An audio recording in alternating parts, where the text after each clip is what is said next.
لو أنزلنا هذا القرآن على جبل لرأيته خاشعا متصدعا من خشية الله.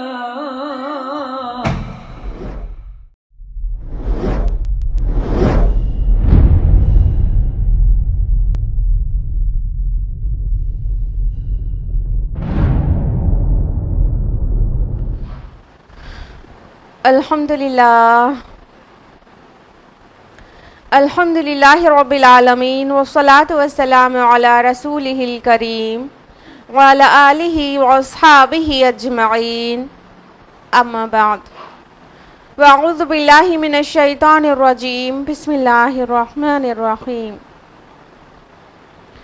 یا ایھا الناس قد جاءتکم موعظۃ من ربکم وشفاء لما فی الصدور وہدی ورحمۃ للمؤمنین. بسم اللہ الرحمن الرحیم.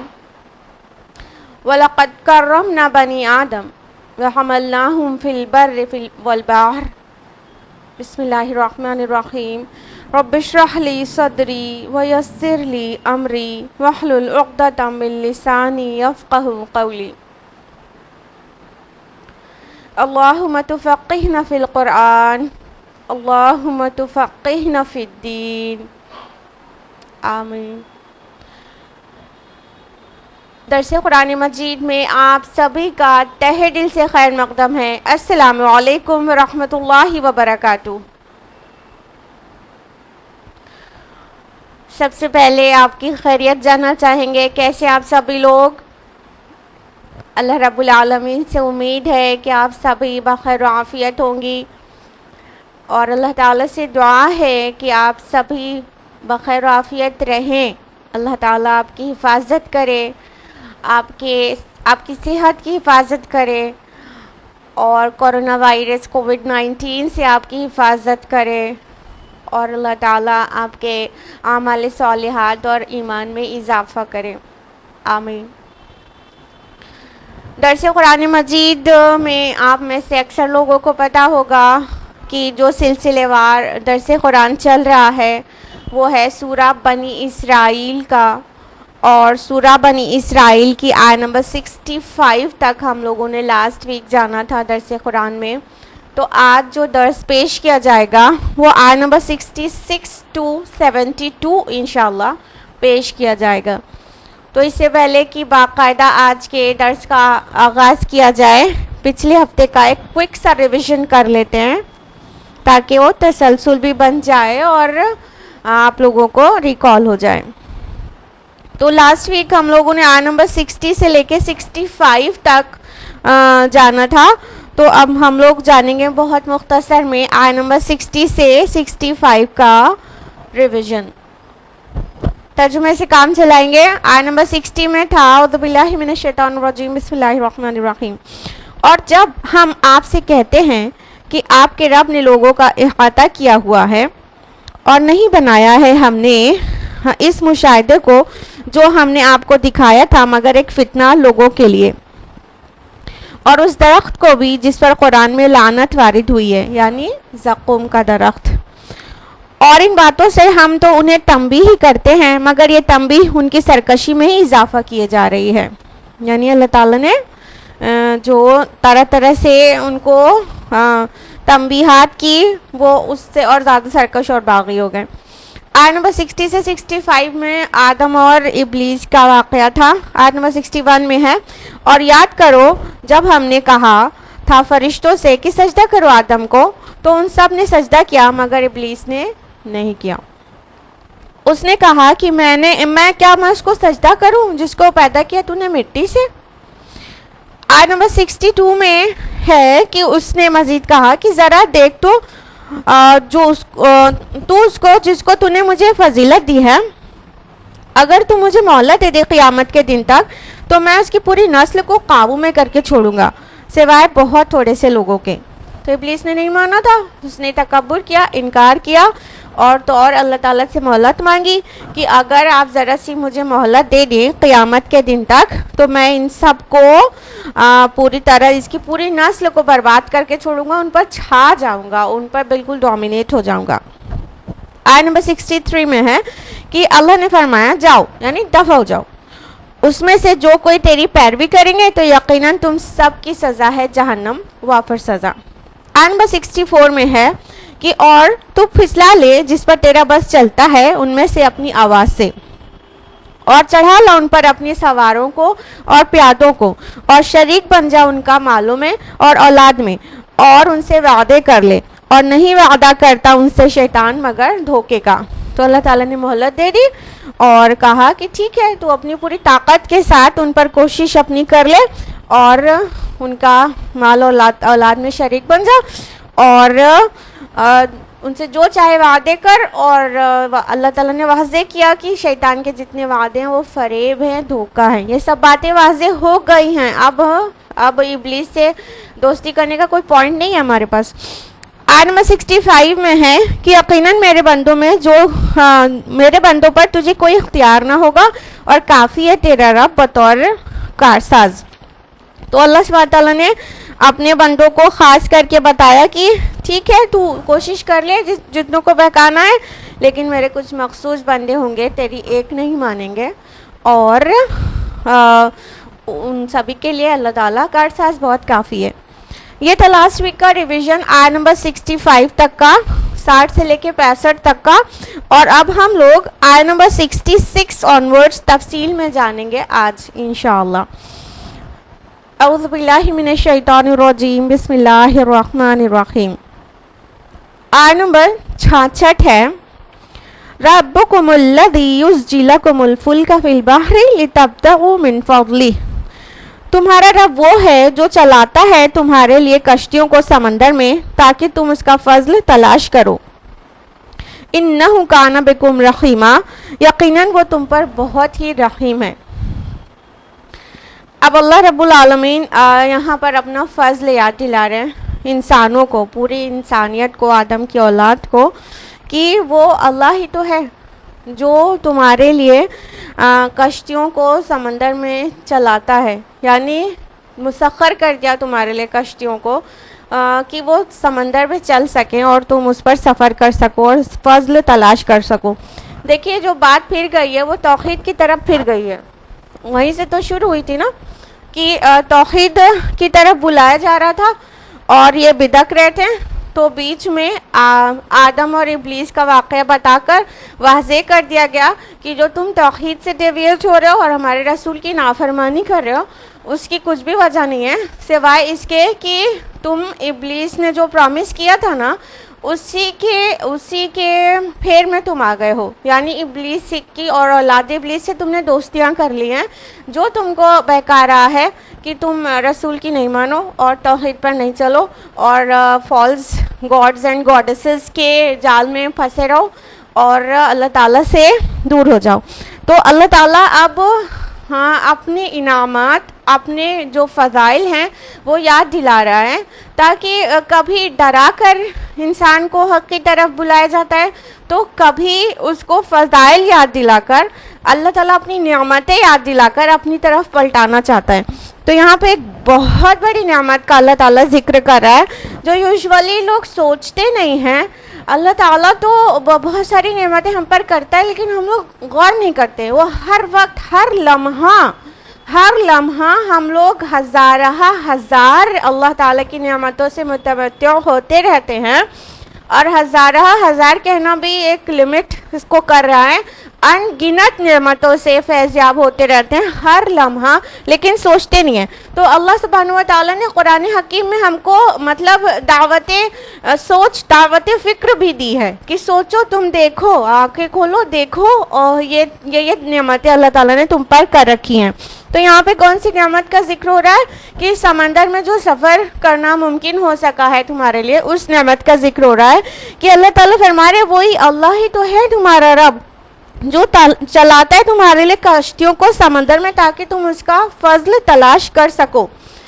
کبھی آپ نے غور کیا ہے کہ پانی اتنا ہیوج باڈی جو سیز اینڈ اوشن کی اتنا زیادہ سا پانی اتنا گہرا بھی ہوتا ہے اور اتنے گہرے پانی میں اور سمندر میں آسانی سے کشتیاں چل سکتی ہیں. یہ کتنا مطلب کبھی غور کیا ہے کہ ہم اس پر کتنی آسانی سے سفر کر لیتے ہیں.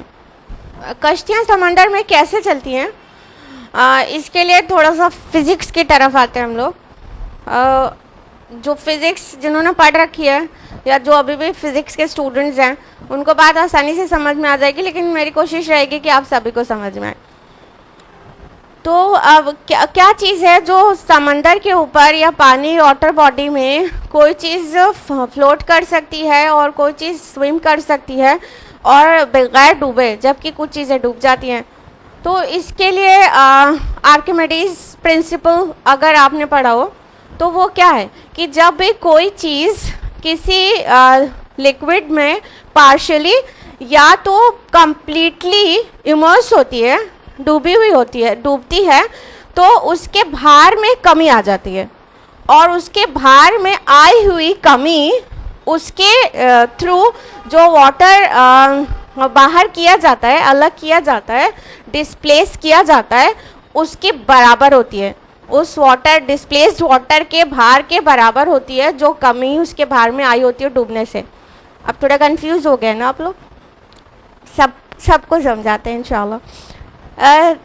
جیسے آپ ایک لیٹر کی بوٹل اپنے ہاتھ میں لے لیجئے, ٹھیک ہے, اس میں آپ کو 1 لیٹر کے برابر آلموسٹ 1 kg کے برابر کا ویٹ آپ کو محسوس ہوگا, لیکن اسی بوٹل کو لیے آپ کسی پانی کے اندر ہاتھ کو ڈبا دیجئے تو آپ کو محسوس ہوگا کہ وہ پانی کی بوٹل جو آپ کے ہاتھ میں تھی وہ ہلکی ہو گئی ہے, وہ اس کا ویٹ کم ہو گیا ہے.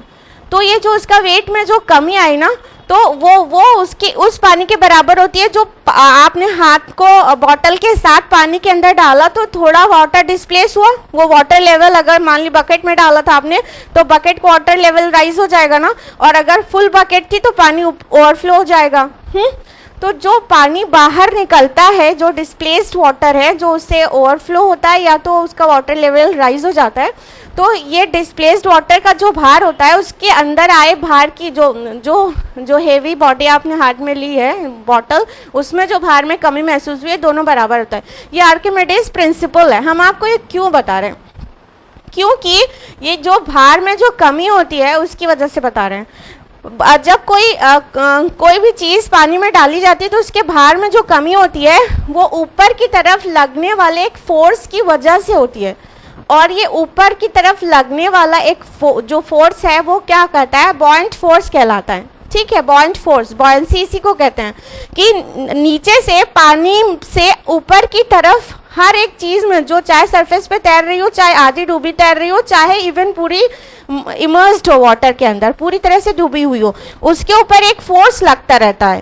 ٹھیک ہے, تو یہ فورس اس کو مطلب ڈوبنے سے روکتا رہتا ہے, اور اوپر سے فورس آف گریویٹی لگتا رہتا ہے نیچے کی طرف. ٹھیک, تو یہ اس طرح سے مطلب چیزیں فلوٹ کرتی ہیں. تو اب آپ سوچ رہے ہوں گے کہ ایک سوئی کو اگر پانی میں ڈالو تو ڈوب جائے گی, ایک کیل کو اگر پانی میں ڈالو تو ڈوب جائے گا, لیکن اتنا ہیوی جو شپ ہوتا ہے, بڑے بڑے کروزز ہوتے ہیں, وہ نہیں ڈوبتے ہیں. تو اس کی وجہ یہ ہے کہ اگر ڈینسٹی زیادہ ہوتی ہے, جس چیز کو پانی میں ڈالیں گے اس کی ڈینسٹی زیادہ ہے اور والیوم کم ہے, وہ بہت ڈینس ہے, بہت زیادہ اس کے جو مالیکیولز ہیں وہ کلوزلی پیکڈ ہیں, اور والیوم کم ہے, چھوٹا ہے, اس کا سائز, سرفیس ایریا اس کا کم ہے. تو پھر کیا ہوگا کہ وہ چیز ڈوب جائے گی, کیونکہ جو نیچے سے بوئنٹ فورس لگے گا نا تو وہ اس کو اس کا سرفیس ایریا کم ہونے کی وجہ سے وہ اس کو بچا نہیں پائے گا تیرتا ہوا, اور وہ چیز ڈوب جاتی ہے. تو اسی لیے سوئی یا کیل یا کوئی ایسی سالڈ سا چیز پانی کے اندر ڈوب جاتی ہے, لیکن اس سے مطلب ہزارہ گنا بڑا, بلکہ لاکھوں گنا بھاری جہاز تیرتا رہتا ہے, کیونکہ اس کا جو والیوم ہے وہ بیلنسڈ بنایا جاتا ہے اور اس کا سرفیس ایریا بہت سفیشینٹ ہوتا ہے, تو اس وجہ سے وہ نہیں ڈوبتا. تو کشتیاں جو ہیں یا جہاز ہے وہ کیوں نہیں ڈوبتا ہے؟ بوئنٹ فورس کی وجہ سے. ہم آپ کو کیا بتا رہے ہیں؟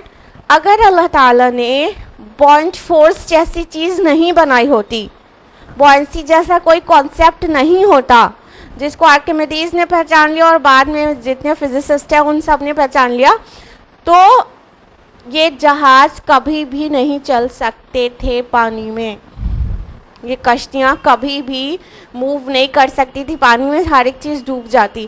تو یہ بوائنٹ فورس کس نے بنایا؟ نیچے سے اوپر کی طرف جو لگتا ہے فورس، یعنی یہ فزیکل لا کس کا بنایا ہوا ہے؟ اللہ سبحانہ و تعالیٰ کا بنایا ہوا ہے. تو اللہ تعالیٰ فرما رہے ہیں کہ اب وہ اللہ ہی ہے کہ جس نے تمہارے لیے کشتیوں کو سمندر میں مطلب چلا دیا تاکہ تم اس کا فضل تلاش کرو. اب یہ تو بوائنسی ہو گئی کہ اندر سے ایک فورس لگ رہا ہے جو اس کو اوپر سرفیس میں مینٹین کیا ہوا ہے، لیکن وہ چل کیسے رہا ہے؟ اس میں بھی ایک فزیکل لا ہے، اور اسی فزیکل لا کے تحت آپ بھی زمین پر چلتے ہیں. جب چلتے ہیں تو کیا ہوتا ہے کہ ہم زمین کو پیچھے کی طرف ڈھکیل رہے ہوتے ہیں، پیر سے پیچھے کی طرف ڈھکیل رہے ہوتے ہیں، تو زمین ہم کو آگے کی طرف ڈھکیل دیتی ہے. یہ فزیکل لا ہے کہ ایک چیز کی جو اپوزٹ فورس پڑتا ہے تو ایک طرف سے جو فورس پڑتا ہے اس کے اپوزٹ طرف سے بھی فورس پڑنے لگتا ہے. تو جب ہم زمین کو پیچھے کی طرف ڈھکیلتے ہیں تو وہ ہم کو آگے کی طرف ڈھکیل دیتی ہے. اسی طرح جہاز بھی پانی میں چلتے ہیں یا کوئی کشتی ہوتی ہے تو اس کا جو چلتی ہے کیسے چلتی ہے؟ اگر مینول چلتی ہے تو بھی پانی کو پیچھے کی طرف ڈھکیلا جاتا ہے. تو پانی پیچھے کی طرف جب ڈھکیلا جاتا ہے تو پانی کشتی کو آگے ڈھکیل دیتا ہے. اور یہ بڑے بڑے جہاز جو مینولی نہیں چلتے ہیں تو اس میں بہت بڑے بڑے پنکھے لگے ہوتے ہیں جن کو پروپیلرز کہتے ہیں. تو پروپیلرز کا یہی کام ہوتا ہے کہ پروپیلرز جو ہے بہت زیادہ تیز پنکھے ہوتے ہیں اور وہ پانی کو پیچھے ڈھکیلتے رہتے ہیں، تو پانی اتنے بھاری جہاز کو آگے ڈھکیلتا رہتا ہے. اس چیز کو آپ پریکٹیکل کر کے بھی دیکھ سکتے ہیں.